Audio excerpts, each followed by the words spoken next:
Hey there, Potterheads! Thanks so much for visiting the page. We are here with a new chapter for Backward with Purpose Part 1, Always and Always by Dead Woodpecker. And here we have it, Chapter 22, Small Steps Forward. Chapter 22, Small Steps Forward. Chapter text. Are you nervous? Daphne Greengrass asked. She sounded impatient and irritated, as though this was not the first time she had asked. With an effort, Harry pulled himself away from his rather circular thoughts. About what? Harry said blankly. There was no way that she could possibly know that. While disaster had been averted with Rookwood, further questioning had revealed that he had not been the one to be the bonder in the unbreakable vow, nor had he obliviated Dumbledore and Snape, which meant that whoever had done it was still out there. But Harry was beginning to think that perhaps it was an ally. But why would an ally perform memory charms? Oh, I don't know. Harvey, she said as though speaking to a small child. The second task is tomorrow, right? And you still are a champion? Didn't realize Slytherin House even knew there was another champion, Harry said. Except when you're taunting me in the corridors. She threw him a disgusted look. I didn't realize I'd ever taunted you, she said coldly. Do I look like one of Pansy Parkinson's little sycophants? Sorry, Harry said. I'm just distracted. Not thinking straight. Don't let it happen again, she ordered him. I won't, Harry said. Of the many unlikely things that had happened over the course of the last few years, the fact that he had struck up a friendship with Daphne Greengrass was possibly one of the oddest that didn't involve being a time traveler from the future. She mystified him quite as much as Luna Lovegood once had, though they were completely opposite in nature, except for the fact that both of them were painfully honest. Harry was a little wary of her, not because she was in Slytherin, but because she had no idea what she was going to say next. So do you know what you're doing for the task? She asked. Her brow was furrowed as she made notes on a piece of parchment, preparing for the spell she was about to set up. Harry, who had already completed the assignment with an ease that had surprised him a great deal, fiddled with his quill. I got a good idea, he said. This was a lie. He pretty much knew exactly what he was going to do. Use gillyweed, get Ginny, and get the hell out of the water. I'm still hammering out the details. Also a lie. Hermione had left off searching for the terrible power and had helped him figure out the fastest way to complete the task. Harry had been the one to find the spell that would give the task an unforgettable finish. He was quite proud of this. Don't you think you ought to know exactly what you're going to do? She asked, taking her attention off her work and raising her eyebrows. It is tomorrow, after all. Harry was about to reply, when Professor Octavius swept toward them. Quite enough chat, he said. He looked over Daphne's notes. You're almost there, Miss Greengrass. And are you done, Mr. Potter? Harry nodded quickly.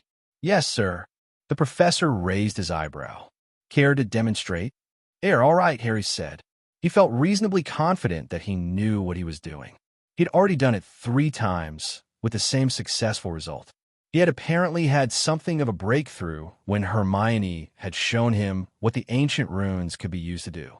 While the translation exercises still challenged him a great deal, he had enough of a theoretical knowledge that each exercise in the class became easier and easier. He supposed it was because of his knowledge of the future and the maturity that brought. And which rune have you chosen? Professor Octavius asked. Uisgef, Harry said promptly. Invisibility and disguise? The professor grinned. Quite a challenge. I take it you are familiar with the disillusionment charm?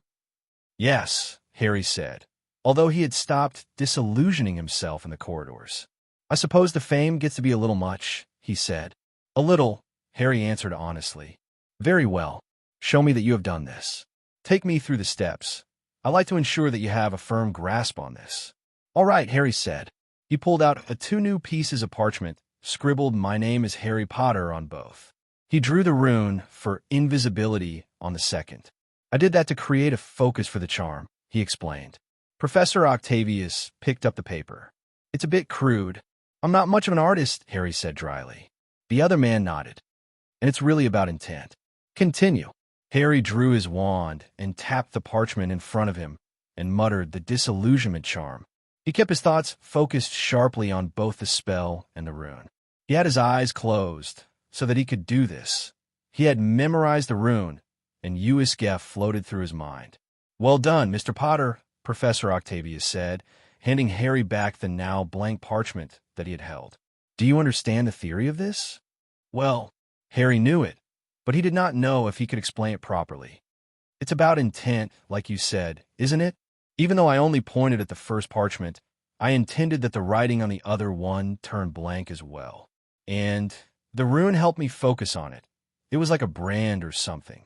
"Impressive that you were able to distinguish the writing from the paper," Professor Octavius said. Harry looked down at his desk. "There are a few invisible pieces of parchment lying around." 10 points to Gryffindor, Professor Octavius said. "I actually had a question," Harry said when he made to walk away. "Can this be done on people?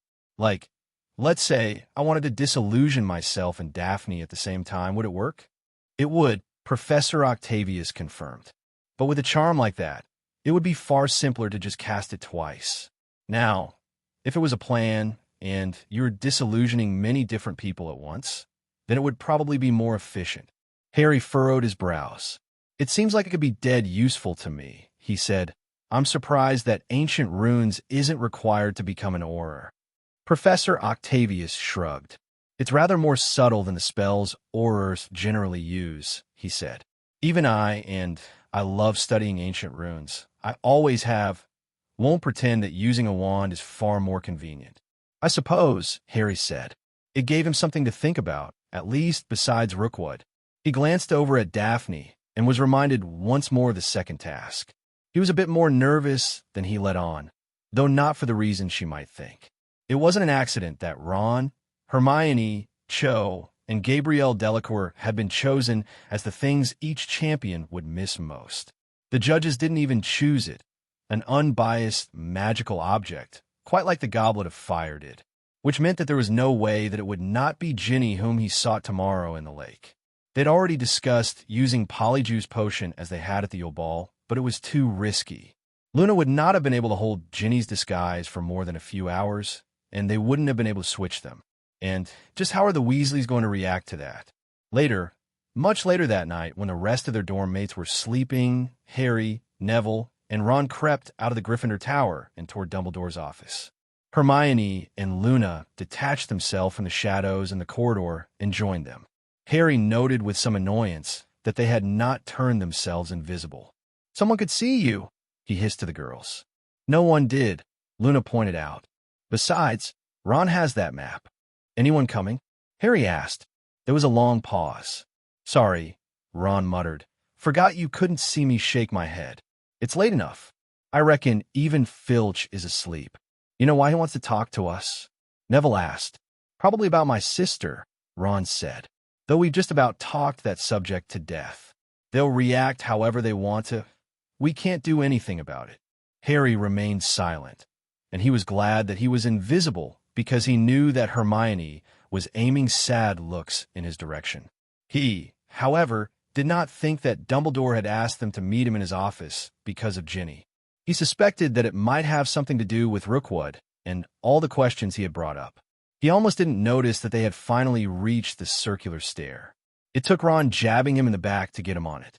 Harry was completely exhausted, not just physically, but ever since Christmas his mind had felt bent in new directions. It made his head hurt like mad. "I'm not smart enough for this," he thought. Still, he was glad he was there anyway, despite the fact that he yearned for his four-poster bed. "Ah," Dumbledore said. Just in time. He was not alone. Snape, Sirius, and Remus stood with him, all looking rather grim. "Hi," Harry said.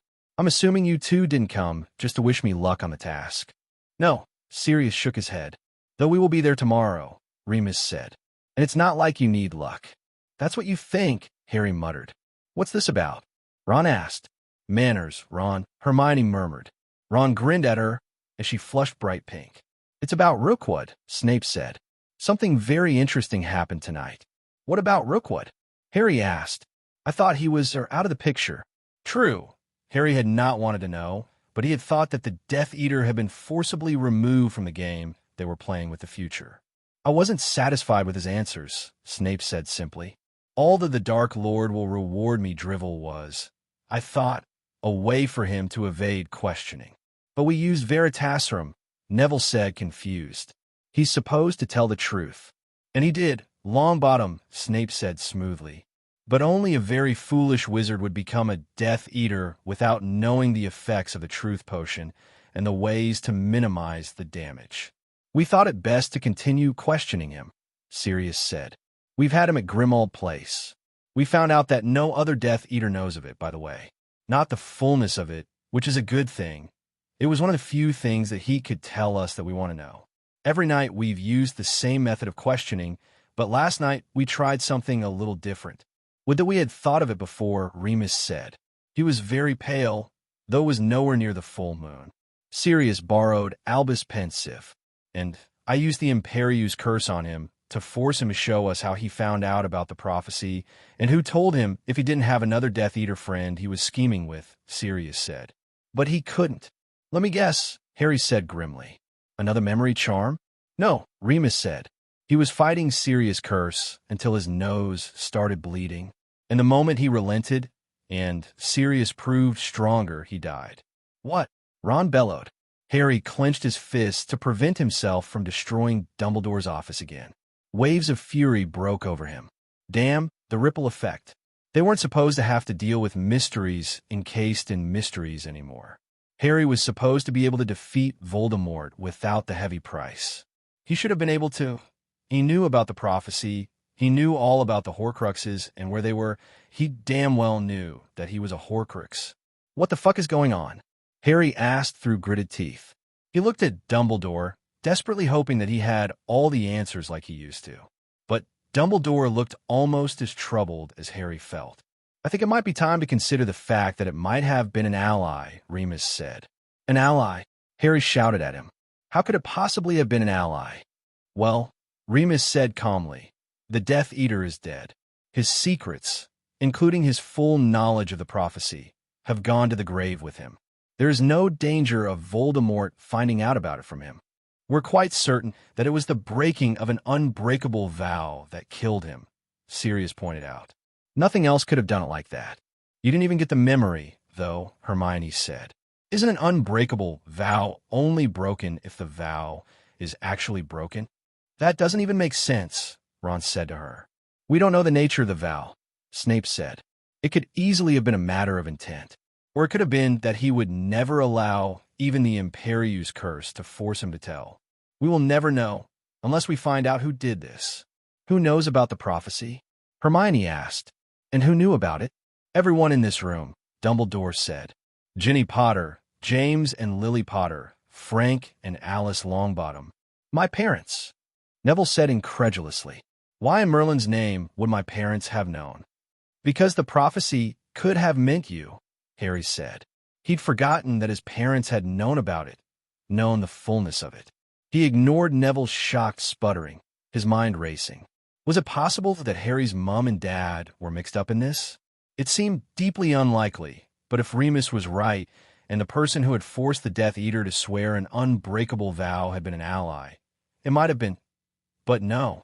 He firmly believed that whoever had done this to Rookwood had also sworn the unbreakable vow with Dumbledore and Snape. Neville, Harry said gently. When did Bellatrix hurt them? In November 1981, Neville stammered. Dumbledore, Harry said, do you think that whoever obliviated you and Snape and was the bonder in the unbreakable vow you made also did this to Rookwood? Dumbledore was silent for a long moment. I think that it is likelier than two separate people doing it. There had to be two people, Snape pointed out. The unbreakable vow requires 3 people. You know my thoughts on this, Dumbledore said. I still do not believe that the person who obliviated us was a foe. What? Harry said. Explain it to me again. Because I would have had to be under the Imperius curse to make that vow, had I not trusted the bonder, Dumbledore said. And I do not believe that there is a wizard strong enough, not even Tom Riddle, that is capable of it. Not to mention that Severus would have had to be placed under it as well. Do you think it might have been my parents? Neville asked suddenly. Maybe it was Merlin. Luna said brightly. Harry jumped. He had not thought that she was actually paying attention to the conversation, and the sound of her voice startled him. Honestly, Luna, Hermione rolled her eyes. Why do you think it was your parents, Neville? Well, everyone says that it was such a big secret, Neville shrugged. And if my parents, Harry's parents, Professor Dumbledore, Professor Snape, and Rookwood were the only ones to know about it, and if whoever did it really were allies, then they're the most likely guess. They were the Aurors that had the most success rounding up Death Eaters after Voldemort fell, Remus said slowly. For less than a month, but didn't they catch Rookwood? But why would Neville's mum and dad tell Rookwood the prophecy? Harry asked. He had a rather large headache brewing behind his right eye. It's possible that something else in that memory would have forced him to break the vow, Snape said. And yes, Lupin, it was the Longbottoms that caught Rookwood, 2 weeks after the Dark Lord went into exile. This is impossible, Harry muttered. Dumbledore, if you really thought it wasn't Rookwood, why would you let Sirius go to Azkaban to retrieve him? You seem to be laboring under the misconception that I'm infallible, Dumbledore said. I assure you that I make mistakes. I did not stop him from going to Azkaban because I did not want this to be another one. And I am glad that he did so. Rookwood would have told Voldemort the prophecy the moment he was broken out of Azkaban had he been given the chance. What about Neville's parents? Harry said, and I know you aren't infallible. You're just not as fallible as the rest of us. I think it is a reasonable guess, Dumbledore said. Far more believable than Rookwood being the mastermind. Harry waited until the gillyweed took effect before he dove under the icy water. For a few moments, he reveled in the fact that swimming, when he could breathe underwater, felt a lot like flying. His body felt entirely weightless, and he sluiced toward the bottom of the lake almost as quickly as he flew on his firebolt. I could get used to this, he admitted, as he saw Krum, with his shark's head, out of the corner of his eye. Further and further, he went in the murky green depths. It had an odd sort of beauty. He distantly remembered seeing photographs of the tropics in his Muggle primary class. This lake was nothing like it. There were no brightly colored fish, no sandy bottom. It reminded him a little of a wetter version of the Forbidden Forest.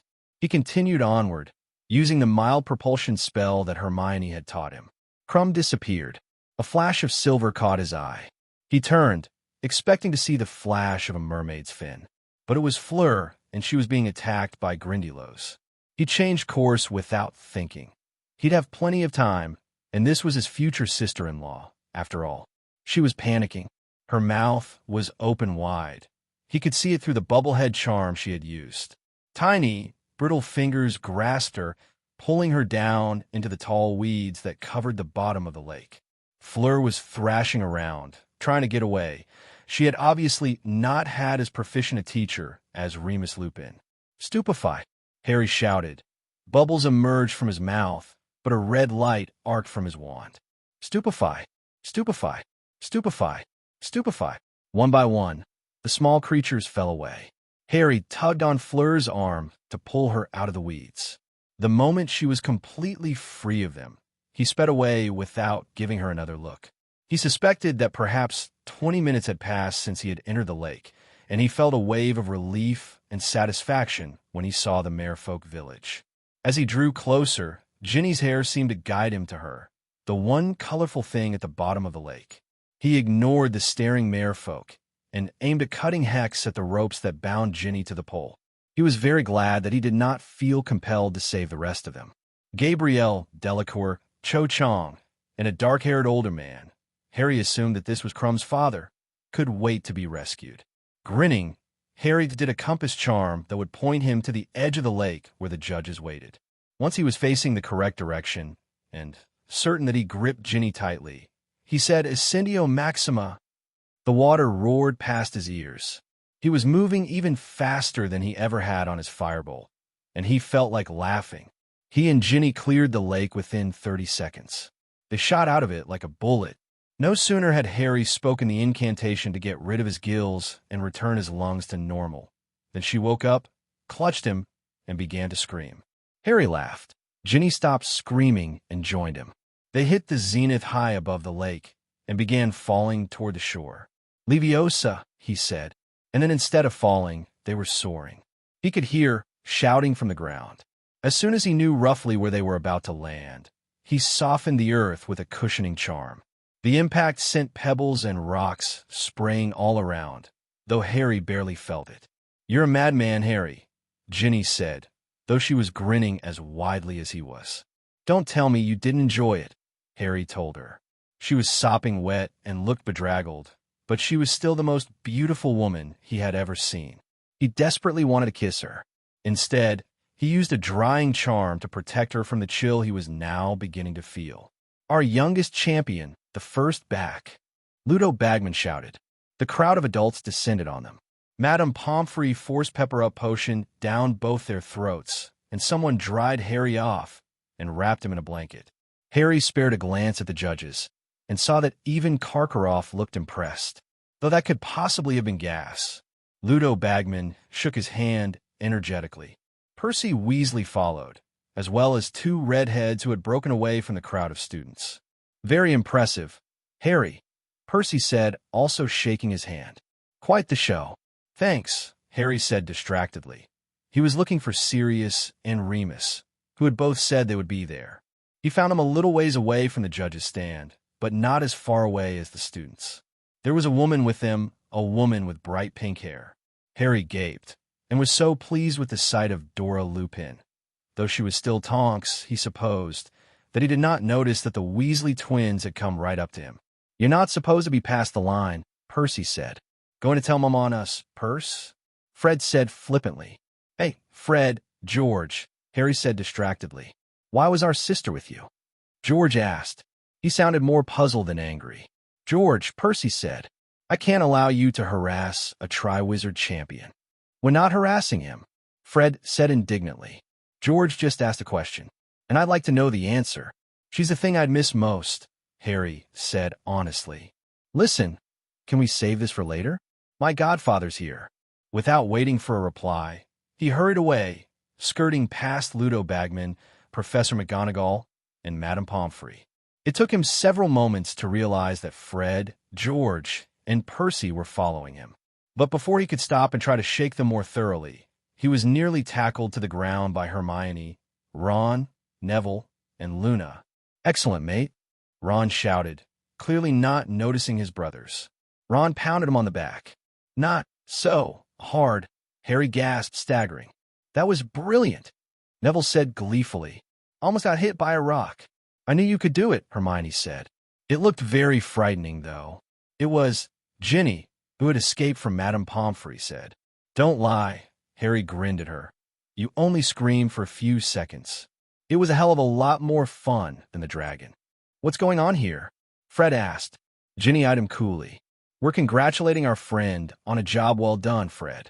Don't be a prat. You're not even supposed to be around him," George accused. "If Mum knew." "But Mum won't find out, will she? Or I'll tell her about Katie and Angelina and what you were up to after the ball." Ginny interrupted him. "I've had just about enough of Mum and Dad's ridiculous restrictions." "So have I," Ron said. They had intentionally moved to stand beside Harry. He suddenly felt several inches taller. The twins looked quite dumbfounded. Percy showed no visible reaction, though Harry thought he might have seen a small smile on his face. He couldn't be sure. "Don't make me reacquaint you with my bat bogey hex," Ginny threatened, when the twins set their faces in mutinous lines. "Honestly, Fred, George, you're being a bit immature, don't you think? How many times do I have to tell you that it was my fault, not Harry's?" "Oh, are we dueling?" Sirius asked pleasantly. Harry turned and saw that he, Remus, and Tonks had joined them. "Is this part of the task?" Ron was about to shout, but Ginny kicked him swiftly in the shins before Harry could. Tonks was not a fool, though, and she looked rather taken aback. "Watcher," Ginger Tonks said. "Do I know you?" Oh, Ron said after a moment. "I thought I might have, though. I thought you were a friend of Neville's Grant's. Tilly, I think her name was." "You do kind of look like her," Neville put in, "except she doesn't have pink hair." "Harry, this is my cousin Nymphadora Tonks," Sirius said. "Don't call me Nymphadora, Sirius," Tonks said irritably. "You let Remus," Sirius said. Harry, Ron, and Ginny exchanged sly grins. "Nice to meet you, Tonks." Harry shook her hand, beaming. "Any relative of Sirius, besides the Death Eaters, is a friend of mine. I think I've heard him talk about you. Your mum's Andromeda, right?" "No Death Eaters in our small twig on the Black family tree," Tonks said. Mum married a Muggle-born. All the more reason for her to be my favorite cousin, Sirius said. You seem to have a lot of cousins, George muttered. Not as many as you have brothers, Sirius said cheerfully. No one wants to answer my question? Are we dueling or what? Harry watched the twins closely. Their cheeks were a little red, and they shuffled their feet. Every few seconds, they looked at either him, Ron, or Ginny. They seemed to notice that everyone else was willing to fight them, with magic, if need be, if they said anything disparaging. But Harry rather thought that they might not want to. They'd slowly been getting over whatever anger they might have this entire term. Harry hoped that he was witnessing the death of it. Definitely not, Percy said. I am a judge, and I can't allow that to happen. Don't you tell Mum, either, Ginny warned. I don't make it a habit of telling Mother official ministry business, Percy replied. Harry had no idea why this conversation was being classified as official ministry business, but he was grateful for it nonetheless.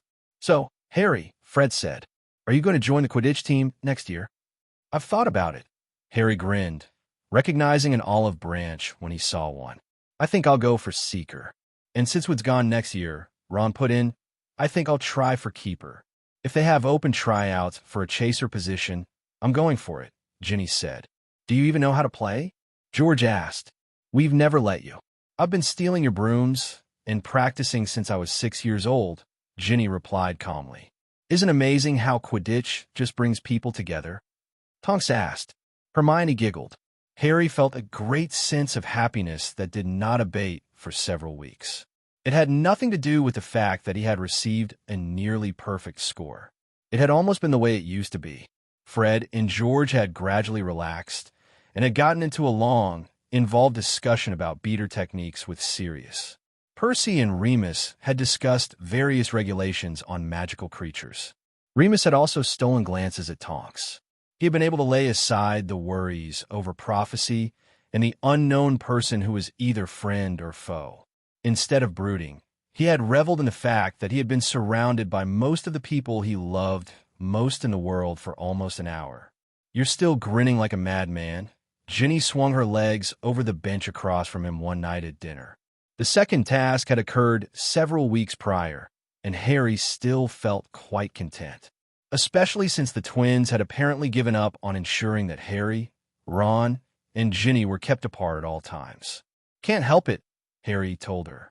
Not only have the twins relaxed, but I think the teachers have too. Ginny shrugged. Mum and Dad said we weren't to be alone together. She made a show of looking at the other Gryffindors. We're not exactly alone, are we? And that's not the only reason why I'm happy, Harry told her. Muffliato, he whispered, waving his wand under the table. Dumbledore didn't give Crouch time to kill his father. As soon as he escaped the house, Dumbledore got him. What if Crouch does something, though? Ginny looked worried. I think it'll turn up in the Daily Prophet tomorrow, Harry said, that Mr. Crouch has been put in St. Mungo's. Dumbledore confounded him, and everyone thinks he's completely insane. Dumbledore said it wasn't even a problem convincing the healers that he'd lost his mind. Dumbledore went himself? Won't Crouch find that suspicious? He went under Polyjuice Potion. Harry shook his head. As far as Crouch knows, Dumbledore never left Hogwarts last night. And what of Rookwood? Ginny asked. Did you find out anything else? Not yet. Harry shook his head. But you know, I'm inclined to believe Dumbledore. You know that. He made some compelling points. Maybe it wasn't a Death Eater after all. I wish we could find out for sure if it was the Longbottoms, Ginny murmured. Dumbledore's working on it, Harry said. But we're still going ahead with this. We're just going to have to take that risk. You mean Snape is going to have to take that risk, Ginny pointed out. I suppose that's how it's going to have to be, though. I wish it wasn't, Harry said. But we've had worse odds,